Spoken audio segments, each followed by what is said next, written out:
마음을 좀 진정시키고 분위기 바꿔볼게요. 정치권 얘기 좀 해볼게요. 자, 오늘 이제 국방부가 본격적인 이사 준비에 들어갔다는 얘기가 들려요. 이거 왜 그런 걸까요? 관련 얘기 좀 들어보시고 이어가 보도록 하겠습니다. 오늘 임시 국무회의를 열고 대통령 집무실 이전 관련 예비비 지출을 의결합니다. 대통령 집무실 이전 문제는 찬반을 떠나서 차기 정부가 판단할 몫입니다. 이에 대한 당선인의 의지가 확실한 이상 결국 시기의 문제이지 대통령 집무실 이전은 진행될 수밖에 없는 상황입니다. 지금은 인수위가 추진하는 대통령 집무실 이전은 청와대, 국방부, 합창 등 안보의 핵심 컨트롤타워와 직접적인 관련이 있기 때문에 꼼꼼히 따지며 추진해야 할 사안입니다. 이런 점을 감안하여 정부는 인수위 측과 의견 조율과 협의를 통해서 예비비를 상정하게 되었습니다. 안보 공백 없는 순조로운 정부 이양에 협조하는 차원이기도 합니다. 지금 김부겸 총리 얘기는 예비비, 즉 용산 이전에 필요한 예비비를 의결했다는 얘기입니까? 오늘 의결했다라는 소식입니다. 기재부에서 오늘 오전 정부 서울종합청사에서 360억 원에 대한 예비비가 의결됐다라고 이제 밝혔는데요.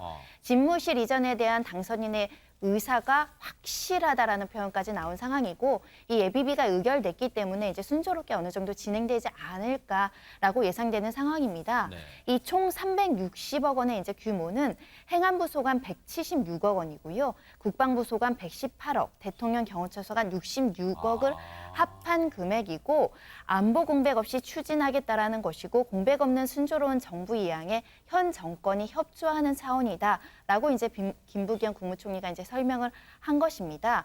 결국 이제 확정돼서 이전하는 것은 어느 정도 이제 확인되는 상황인데 네. 다만 이제 시기 5월 9일까지는 굉장히 빠듯해 보이지만 집무실 이전은 진행될 것으로 예상되는 상황입니다. 예비비란 게 어느 특정 부처에 쌓아둔 게 아니라 각 부처가 지금 각출을 좀 했네요. 쉽게 얘기하면. 그래서 지금 360억을 모았는데 전혜연 평론가님, 이거 애초에 당선인 측이 요청했던 액수와 맞는 거예요?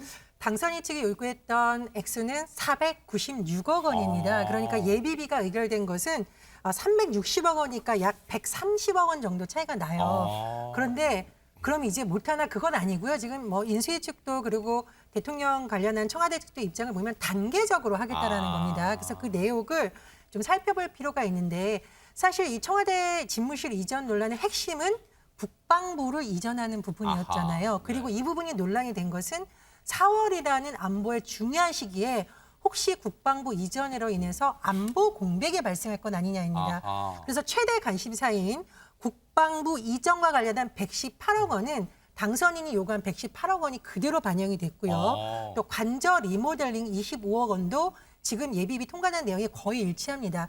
다만 빠지고 조정된 부분이 있는데 내역을 잘 살펴보면 그 이유가 조금 이해가 되는데요. 네. 세부 내역 중에 필수 안보 구축에 들어가는 예산이 116억 원으로서 청사 리모델링 당초안과 조금 달라진 부분이 있습니다. 근데 네. 그 이유는 왜냐하면 위기관리센터라든가 경호종합상황실이 미리 좀 구축이 되어야 되잖아요. 그래서 네. 그 부분에 우선순위로 해서 들어간 것으로 보이고요. 그리고 이런 구축 시설이 완료된 이후에 국방부나 지휘본부, 특히 합동참모본부가 이전을 추진할 것으로 알려졌습니다. 그런데 사실 이전 추진하려면 뭐 계약도 해야 되고 여러 가지가 있잖아요. 그래서 일단은 118억 원은 그대로 반영이 됐다. 이렇게 볼 수가 있겠습니다. 네. 그리고 여러 가지 뭐 사무실 공사비 전산 시스템도 좀 미리미리 해야 되는 거잖아요. 그렇게 해서 101억 원이 반영이 되는데요.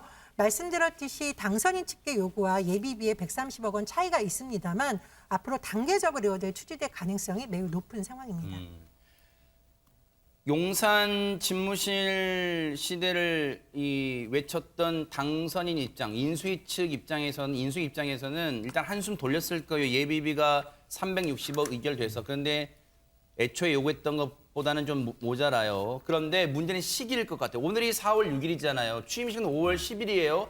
빠듯하잖아요. 오늘 관련해서 새로 당선인 대변인 맡은 배현진 대변인이 질문에 답을 했어요. 그 얘기 좀 들어보시고 이어가 보도록 하겠습니다. 안녕하십니까. 오늘 예비비 통과될 전망인데 이후 그 청와대 이전이나 관련해서 일정은 어떻게 되는지 혹시? 네, 오늘 예비비가 이제 임시 국무회의에서 상정돼서 통과가 되고 나면 이제 앞으로 그 직무에 대한 실무적인 논의가 이제 좀 더 본격적으로 집무실 이전에 대한 실무 논의가 진행이 될 텐데요. 취임 이후에도 다소 저희가 지금 소요한 시간들이 있기 때문에 5월 10일에 딱 맞춰 집무실 이전을 하기는 불가능하고 그 이후에도 시일이 조금 걸릴 것으로 예상이 됩니다. 딱 맞춰 가진 못해도 일단은 다행이다. 혹시 뭐 이런 분위기입니까? 어떻습니까? 그렇죠. 사실 뭐 예비비 그 의결되기 전까지 가느냐 마느냐 얘기가 막 나오는 상황에서 윤 당선인과 문 대통령이 만나고 이제 풀린 과정 아니겠습니까? 그럼 그 기간 동안 이제 당초에 예상했던 것보다도 오랜 시간이 이제 소요가 됐기 때문에 현실적으로 5월 10일에는 못 맞춰가고요. 뭐 제 개인적인 생각입니다만 처음에 얘기 나왔을 때 얘기가 돼도 그 시기에 맞추기 힘들었을 겁니다. 지금 뭐 이사가 우리들이 이사 가는 것도 그렇게 오래 걸리는데 지금 우리 안보를 책임지는 국방부 합참명하고 이동을 해야 되는 과정인데 그게 쉽지는 않겠죠. 그래서 그때까지 이제 못 간다는 건 확정이 된 거고요.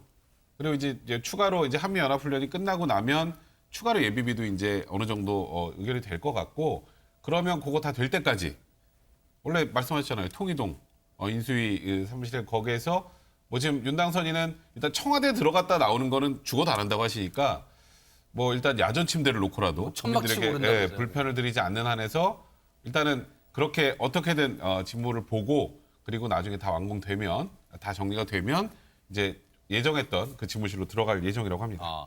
근데 이 대목에서 궁금한 게 있어요. 전혜연 평론가님. 일단은 뭐 청와대 인근 코앞에 뭐 효자동 주민들의 뭐 민원도 많았던 게 거기서 1인 시도 많이 하잖아요. 그리고 이제 정부 서울청사가 있는 광화문에서도 뭐 시위 많이 하잖아요. 그러면 용산 집무실 시대가 되면 지금 시위하시던 분들이 전부 그러면 용산으로 옮겨가서 시위하나요? 어떻습니까 또? 근데 그건 아마 시민들이 판단을 하시겠지만 그럴 가능성이 매우 높아지겠죠. 아, 그래요? 왜냐하면 시민들이 광화문에서 시위를 많이 하는 이유는 본인들의 뜻을 가장 널리 알리고 때로는 그게 불가능한 것이 알면서도 청와대까지 행진하겠다 이렇게 하는 거잖아요. 우리 목소리를 들어달라. 네. 시위의 효과를 극대화하려는 것인데 그렇다 보니 이제 용산으로 가서 1인 시위라든가 대규모 시위가 진행될 가능성이 있습니다. 그런데 언론 보도를 보면 경찰이 굉장히 지금 고민을 많이 하는 왜요? 것으로 보입니다. 지금 말씀드렸듯이 집시법에 따라서 대통령 관저나 국회의장 대법원장, 헌법재판소장, 국무총리 공간은 반경 100m 이내 집회가 금지되어 있습니다. 법으로 나 있다고요? 금지되어 법으로? 있습니다. 근데 문제는 뭐냐면 네.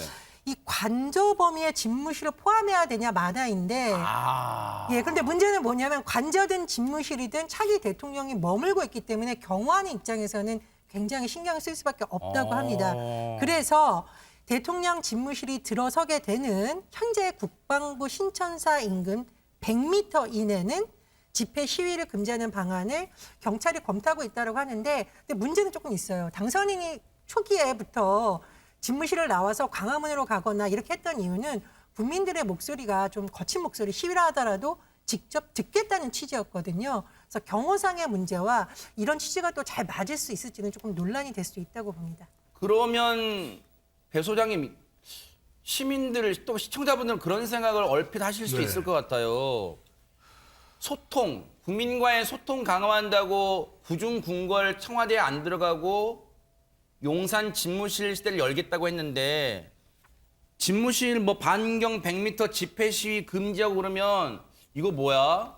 소통하겠다는 거야? 말로만 하는 거 아니야? 이런 생각 하실 것 같아요. 그럴 것 같아요. 좀 고민이 될 겁니다. 그런데 그렇다고 해서 또 집무실 또 국방부 청사 앞에서 내내 시위가 이루어지면 또 뭐 교통이라든지 또 소통도 소통이지만 국민의 또 알릴 거리도 중요하지만 이런 부분도 분명히 또 비판의 목소리도 있을 거예요. 또 호응의 목소리도 있을 테고 고민이 될 것 같아요. 네. 그래서 어떻게 받아들이냐. 근데 이걸 윤석열 당선인이 이제 국방부 청사에서 근무를 할 때 싹둑 잘라서 이거 시위하면 안 돼요. 반경 100m 이렇게 하기 좀 곤란하지 않을까. 네. 근데 그렇다고 해서 무작정 무방비 상태로 열어둔다면 경호 차원의 문제도 있거든요. 그러니까 이걸 어떻게 조절하냐가 중요할 것 같아요. 네. 어떤 식으로 해석을 해서 유권 해석을 해서 시위는 시위대로 그래도 대통령에게 뭔가 호소하고 싶은 목소리가 있겠죠. 있겠죠, 네. 이것도 들으면서 맞아요. 좀 법원 법대로 좀 적용을 시키는 네. 굉장히 고민이 될 것 같아요. 맞아요. 그래도 이 부분은 좀 고민을 해서라도 그래도 좀 듣는 쪽으로 네. 갈 가능성이 높지 않을까라는 생각이 듭니다. 임금님 귀는 당나귀 귀라고 하더라도 그 소리마저 들을 수 있는 마음이 열려 있어야 하지 않나 그런 생각도 해봅니다.